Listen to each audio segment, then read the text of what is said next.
नमस्कार और पाइथन के प्रैक्टिकल एग्जाम की सीरीज में एक बार फिर से आपका स्वागत है। देखने चल रहे हैं अपना अगला सवाल। सवाल नंबर 7 यहाँ पर क्या कह रहा है कि write a Python program to take list of number as input.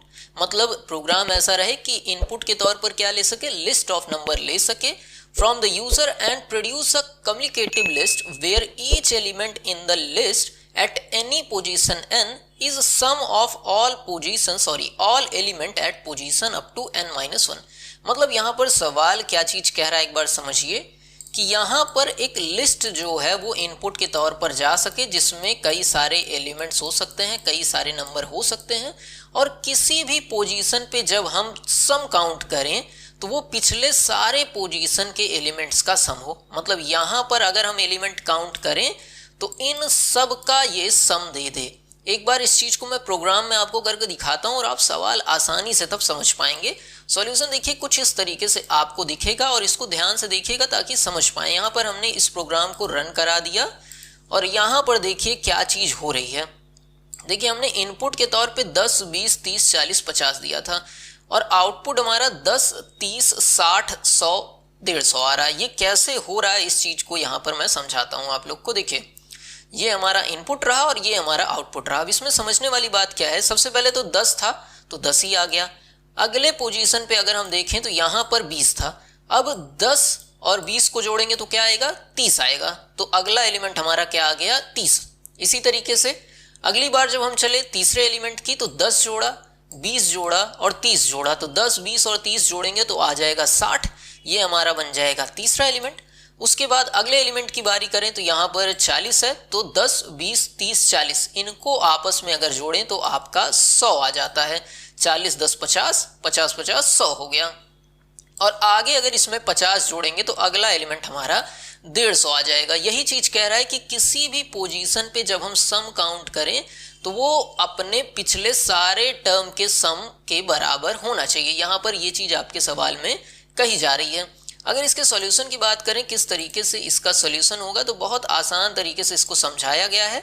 देखिए एक बार में हम इसको समझ भी लेंगे। चलिए यहाँ पर देखते हैं क्या चीज की जा रही है। यहाँ पर देखिए एक फंक्शन हमने डिफाइन किया है जिसमें आपका लिस्ट जो है एट्रीब्यूट है, लिस्ट आ रहा है। कहाँ से आ रहा है, इस जगह पर देखिए हमने लिस्ट डिफाइन कर दी है और इसी के नीचे जब हम प्रिंट करा रहे थे इस चीज को, यहाँ पर देखिए प्रिंट करा रहे थे तो हमने फंक्शन को कॉल कर लिया है। और फंक्शन जब कॉल होता है तो फंक्शन जिस जगह पे डिफाइन रहता है वहां पर पहुंच जाता है। तो यहाँ पर फंक्शन डिफाइन था, यहाँ पर पहुंच गया। अब देखिए यहाँ पर सबसे पहले लेंथ निकाल ली गई है आपकी लिस्ट की। जो भी लिस्ट आप इनपुट करेंगे उसकी यहाँ पर लेंथ निकाल ली गई है। फिर एक हमने लिस्ट यहाँ पर ली है, इसमें हम ये चीज करा रहे हैं। अब इस चीज को ध्यान से देखिएगा, इस चीज का मतलब क्या है। जो ये चीज लिखी है इसको बहुत ध्यान से देखिएगा, इसी में सारी चीज छुपी हुई है। ये चीज क्या कहती है, ये चीज सम करने को कह रही है लिस्ट को।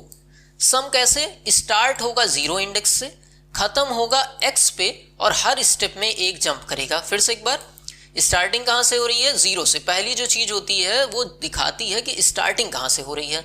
दूसरी चीज एंड कहां से हो रहा है, मतलब 0 से शुरू होगा और किस एलिमेंट पे आपका ये खत्म होगा। उसके बाद हर स्टेप में एक एक एलिमेंट ये चलेगा, मतलब पहले में ये, फिर उसके बाद ये, कोई एलिमेंट आपका जंप नहीं करेगा। हर बार एक ही एक स्टेप यहाँ पर चलना है। ये तीसरी वाली गिनती दिखाती है। और x की वैल्यू कैसे डिफाइन होगी, x की वैल्यू 0 से लेकर पूरी लेंथ तक चलेगी। लेंथ +1 क्यों किया गया है, क्योंकि फॉर लूप में एक कम ही बार रन होता है तो इसीलिए हमने एक बढ़ा दिया है कि टोटल आखिरी तक जाए। अगर सिर्फ आप लेंथ यहाँ पर लिख देंगे तो ये 40 तक सम करके रुक जाएगा, लेकिन 50 काउंट हो इसलिए लेंथ +1 हमने कर दिया है। तो पहली बार जब रेंज चलेगी तो x की वैल्यू 0 रहेगी तो सिर्फ ये एलिमेंट सम होगा। अगली बार जब ये लूप चलेगा तो x की वैल्यू 1 हो जाएगी, तब ये दोनों आपस में सम हो जाएंगे। फिर उसके बाद x की वैल्यू 2 होगी, ये तीनों सम हो जाएंगे। x की वैल्यू 4 होगी तो ये चारों सम होंगे और आखिरी में x की वैल्यू 5 हो जाएगी तो ये पांचों सम हो जाएंगे। और सम होके क्या होगा, इस वाली CU लिस्ट में ये स्टोर होते जाएंगे। हर बार सम होंगे और हर बार स्टोर हो जाएंगे और आखिरी में हमने उस लिस्ट को प्रिंट करा दिया है तो वो लिस्ट हमारी आउटपुट के तौर पे आ जाएगी। एकदम आसान सी चीज है। सारी चीज कहां पर है, सारी चीज इसी लाइन में है, देख रहे हैं, सारी चीज इसी लाइन में है। इसको एक बार फिर से आपको मैं समझा दे रहा हूं।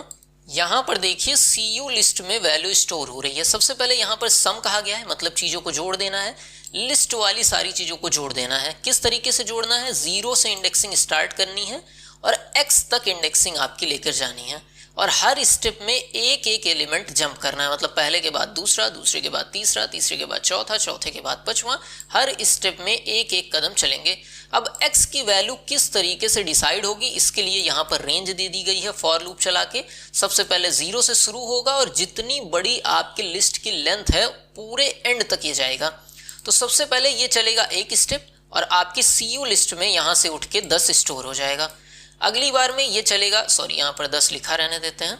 अगली बार में x की वैल्यू 0 से बढ़ के 1 हो जाएगी और उस बार ये 10 और 20 आपस में जुड़ेंगे और CU लिस्ट में अगला एलिमेंट 30 स्टोर हो जाएगा। इसी तरीके से अगली बार जब 2 हो जाएगा तो ये एलिमेंट भी जुड़ेगा और 60 स्टोर होगा, फिर 100 स्टोर होगा और फिर 150 स्टोर होगा। और यही चीज़ देखिए जब हम रन भी करा रहे हैं प्रोग्राम को, यहाँ पर देखिए जब हमने इस चीज़ को रन भी कराया था, सॉरी एक सेकेंड, ठीक है, तो जब इस चीज़ को यहाँ पर हमने रन कराया था तो भी अगर आप देखेंगे तो हमारा आउटपुट यही चीज़ आया था, 10, 30, 60, 100, 150। तो एकदम आसान सा प्रोग्राम है। स्क्रीनशॉट लेना चाहें तो स्क्रीन पे आपके प्रोग्राम दिख रहा है, इसका स्क्रीनशॉट ले सकते हैं। बाकी कोई डाउट हो तो कमेंट में पूछिए, कोई डाउट ना हो तो हमारी तारीफ भी कर सकते हैं। मिलते हैं अगले लेक्चर में, तब तक के लिए नमस्कार, जय हिंद।